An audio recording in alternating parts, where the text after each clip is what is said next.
আউযুবিল্লাহি মিনাশ শাইতানির রাজিম। বিসমিল্লাহির রহমানির রহিম।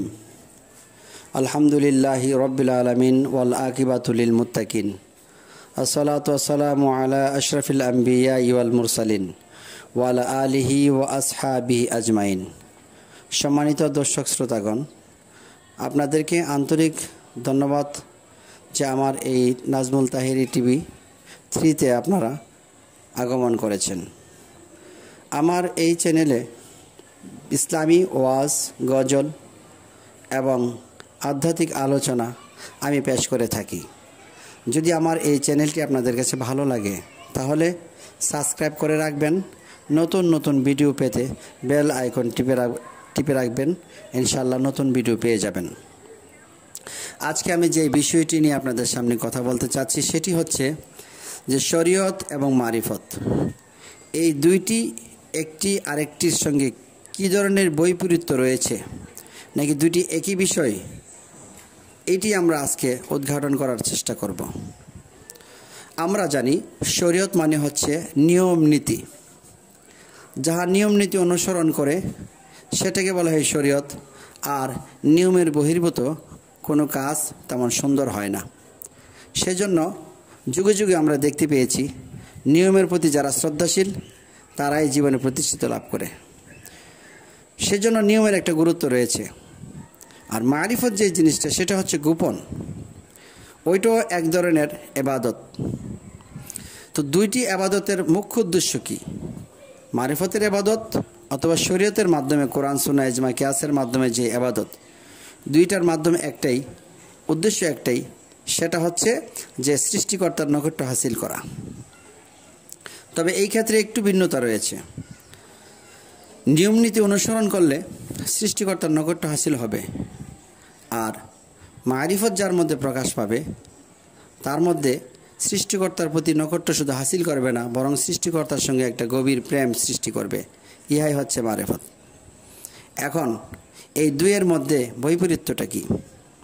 বৈপরীত্যটা হচ্ছে মারিফত এটা গোপনীয়ভাবে আবাদত করতে হয়, আর শরীয়ত হচ্ছে প্রকাশ্যে আবাদত করতে হয়। শরীয়তের আবাদতে নামাজ, রোজা, হজ, জাকাত এগুলি সব স্পষ্ট দেখা যায়। ঠিক এটা এরকম রেল লাইনের দুইটা পাতের মতো।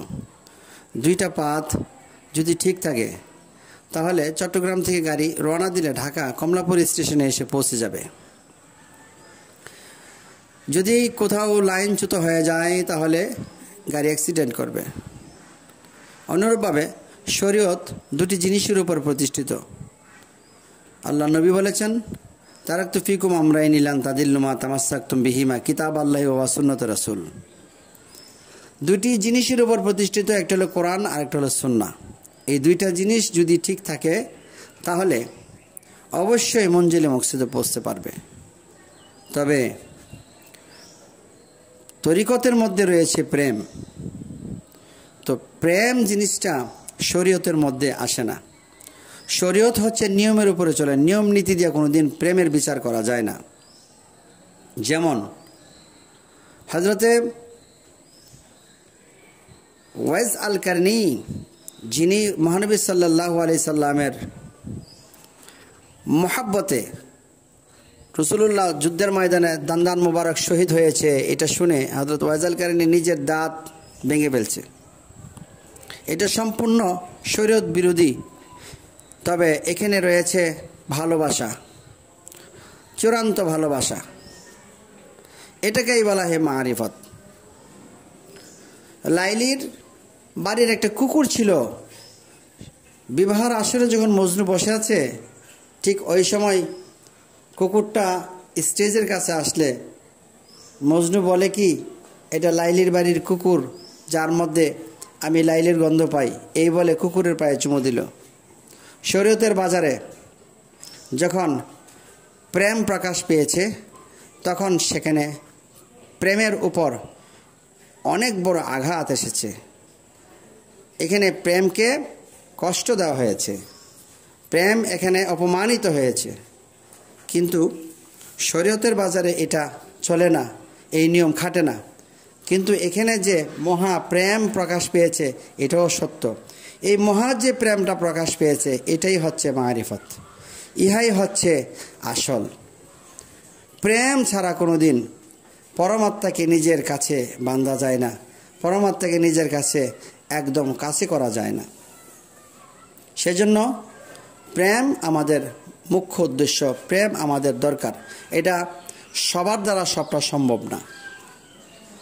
যারা শরীয়ত মানছে করছে তাদেরকে অবজ্ঞা করা যাবে না, এটাও ঠিক আছে।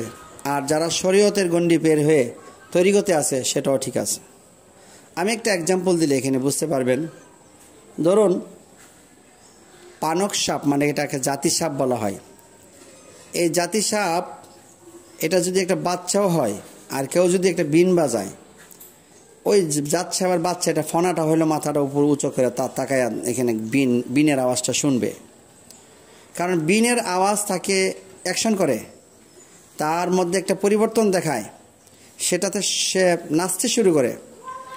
এখন কেউ যদি মহান আল্লাহ পাকের প্রেমে পড়ে নাচতে শুরু করে, দেখা যাবে অন্যরা যারা নাচে না তারা বলবে যে এই লোকটা পাগল, এই লোকটা ভণ্ড, এই লোকটা অন্যায় করছে। এখন যারা বলছে অন্যায় করতেছে তারা তাহলে কোন অবস্থায় আছে? তারা ঠিক ওই রকম, তারাও ধরুন সাপ, আরও সাপ আছে যে সাপগুলির বিষ নাই। এখন বিনের আওয়াজ শুনে ওই সাপগুলি বিরক্ত হয়ে চলে যাবে, তার ভালোই লাগবে না, কারণ হচ্ছে তার মধ্যে সেটা কোনো তাসির করতেছে না। কিন্তু জাতিগতভাবে জাত সাপও সাপ আর ধরা সাপও সাপ হলে কি হবে? দুইটার বৈশিষ্ট্য আলাদা। এই বলে কি সাপ বলে তাকে স্বীকার করা যাবে না? না, অবশ্যই সাপ, কিন্তু বৈশিষ্ট্য তার আলাদা আলাদা। অনুরূপভাবে যাদের মধ্যে এই জিকিরের কারণে তাসির আসে, বুঝতে হবে এটার মধ্যে তার একটা প্রেম আসছে, এটা এক জাত তার মধ্যে সত্তা প্রকাশ পাচ্ছে, আর যার কারণে সে এইভাবে নাচতেছে। আর যারা নাচে না বা নাচতেছে না, বুঝতে হবে যে তাদের মধ্যে সেই তাসিরটা আসে নাই। এর অর্থ এই নয় যে তারা খারাপ না, তারাও একটা নিয়মে আছে শরীয়তের মধ্যে। যে কেউ শরীয়ত যদি পরিপূর্ণভাবে পালন করে তাহলে এই পৃথিবীতে সে ভালো মানুষ হয়ে যাবে এবং সে জান্নাত পাবে। কিন্তু সৃষ্টিকর্তার সঙ্গে প্রেম করতে চাইলে গভীর রাত্রে তার ঘুম থেকে জেগে আল্লাহর ইবাদতে মশগুল হতে হবে। আর গভীর রাত্রে জাগ্রত সেই হতে পারে যে ব্যক্তির আরামের যে আরামটাকে হারাম করতে পারে, তুচ্ছ করতে পারে, সেই ব্যক্তি পারে। এই জন্য শরীয়তের বাজারে মারিফতকে আনলে মহাদোষ হিসেবে প্রকাশ পাবে। শরীয়তের বাজারে আমরা মারিফতকে আনবো না। মারিফতটা ঠিক আছে, শরীয়ত ঠিক আছে, দুইটা আলাদা আলাদাভাবে চলবে। আর মানুষকে সবচেয়ে বেশি ভুল পথ দেখায় শয়তান। এই ইবলিশ শয়তান মানুষকে ভুল পথ দেখায়। আমরা যেটা ভাবি যে ইবলিশ হয়তো আমাদের থেকে আলাদা একটা কিছু, যেটা আমাদেরকে ভুল পথ দেখায়। না, এটা কখনো আমাদেরকে আলাদা হয়ে ভুল পথ দেখায় না। এটা আমার মধ্যেই রয়েছে, আমাদের মধ্যেই সেটা রয়েছে। যদি তাই না হয়, ইবলিশ তো সর্বপ্রথম ছিল একজন ফেরেশতা, ফেরেশতাদের ইমাম, যাকে আজাজিল ফেরেশতা বলা হতো, যাকে মুআল্লিমুল মালাইকা মানে সমস্ত ফেরেশতাদের মুআল্লিম, শিক্ষক বলা হয়েছে। এত তার মর্যাদা ছিল।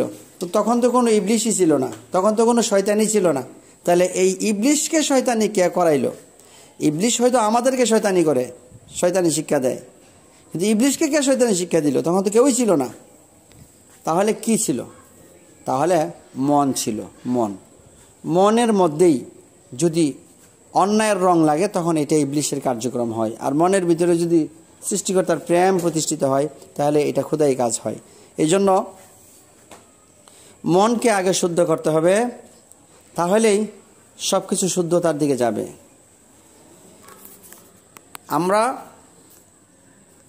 আমরা যদি আমাদের মনকে যদি শুদ্ধ করতে না পারি, আমরা যদি আমাদের মনের অবস্থানকে যদি সৃষ্টিকর্তার প্রতি গভীর প্রেমের দিকে না নিতে পারি, তাহলে আমাদের এই দেহকে পরিশুদ্ধ করে কোনো লাভ নাই। আমরা দেহের জন্য সুন্দর পোশাক, সুন্দর খাবার, ভালো খাবার, দামি বিছানা, সুন্দর বাড়ি ইত্যাদি এই দেহের জন্য আমরা অনেক কিছু করতে পারি, কিন্তু দেহের ভিতরে যে আত্মাটা আছে, সেই আত্মাটা যদি সঠিকভাবে পরিচালিত না হয়, সেটা যদি অন্যায়কারী হয়, তাহলে অবশ্যই আমরা পদে পদে পদে ঘাটে ঘাটে ধরা খেয়ে যাব। এই কারণে আত্মাকে যারা পরিশুদ্ধ করতে পেরেছে তারাই মর্যাদাবান হয়েছে। তারা মরে গেলেও পৃথিবীতে তারা অমর হয়ে থাকবে। এই জন্য অমর হতে হলে, চিরঞ্জীব চিরস্থায়ী হতে চাইলে তাহলে অবশ্যই আত্মাকে পরিষ্কার করতে হবে।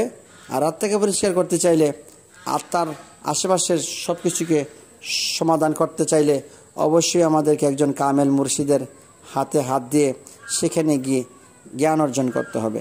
তাহলে আমরা সঠিক রাস্তা পাব। আজকের আলোচনা থেকে আশা করি আপনাদেরকে বোঝাতে পেরেছি যে শরীয়ত এবং তরিকতের যে রাস্তার যে ব্যবধানটা আসলে কোথায় এবং কোন জায়গাতে গিয়ে আসলে ঠেকে আছে। আমি আমার এই কথা দ্বারা যদি বোঝাইতে পারি আলহামদুলিল্লাহ, কমেন্টে জানাবেন। এবং আপনাদের যদি কোনো কথা থাকে সেটাও আমার কমেন্টে জানাই রাখলে সেই অনুযায়ী আমি প্রশ্নের আলোকে উত্তর দেওয়ার চেষ্টা করব। এবং আমাকে কোনো পরামর্শ দেওয়ার প্রয়োজন হলো সেটাও কমেন্টের বক্সে আপনারা ইউটিউবে কমেন্টে জানাই দিবেন। তো আজকের আলোচনা এখানে রাখি। আসসালামু আলাইকুম ওয়া রাহমাতুল্লাহি ওয়া বারাকাতুহু।